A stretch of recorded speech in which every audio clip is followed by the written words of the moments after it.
അപ്പോൾ ബേക്കിംഗ് സീരീസിൽ നമുക്ക് 4-മത്തെ ദിവസം ഒന്ന് കണ്ടാലോ? അന്നത്തെ ദിവസം പ്രത്യേകിച്ച് ഓർഡേഴ്സോ കാര്യങ്ങളോ ഒന്നും തന്നെ ഉണ്ടായിരുന്നില്ല, എൻക്വയറീസും ഒന്നും ഉണ്ടായിരുന്നില്ല കേട്ടോ. അന്നാണ് ഞാനൊരു ഓൺലൈനിൽ കുറച്ച് സാധനങ്ങൾ ഓർഡർ ചെയ്തിട്ടുണ്ടായിരുന്നു. അപ്പോൾ ആ സാധനങ്ങളെല്ലാം വന്നു. അപ്പോൾ എന്നാൽ പിന്നെ ഒരു പാക്കേജ് ഓപ്പണിംഗ് വീഡിയോ ചെയ്യാമെന്ന് വിചാരിച്ചു. ഇതെന്ന് പറയുന്നത് ബ്രൗണി ബോക്സസ് ആണ്. ഇത് ഓൺലൈനിൽ അരീഫ് ഓൺലൈൻ എന്ന് പറയുന്നൊരു സൈറ്റ് വഴി ഓർഡർ ചെയ്തതാണ്. ഇത് കുറച്ച് ബ്രൗണി ബോക്സസ് ആണ്. പിങ്ക് ആൻഡ് യെല്ലോ അല്ല ഗോൾഡൻ ഷെയ്ഡ് വരുന്നൊരു 2 സെറ്റ് ബ്രൗണി ബോക്സസ് ആണ് കേട്ടോ. നല്ല ഭംഗിയുണ്ട്, നമുക്കതിൻ്റെ അകത്ത് തന്നെ ബേക്ക് ചെയ്തെടുക്കാൻ പറ്റുന്നതാണ്.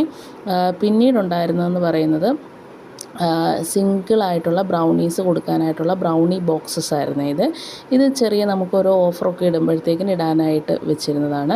ഇതെന്ന് പറയുന്നത് ഒരു 3 പീസ് ബ്രൗണീസൊക്കെ വെക്കാൻ പറ്റുന്ന ഒരു ബോക്സാണ്. അതിന് തന്നെ ലിഡും കാര്യങ്ങളും എല്ലാം ഉണ്ട്. അസോർട്ടഡ് ബ്രൗണി ബോക്സൊക്കെ ചെയ്യാൻ പറ്റും.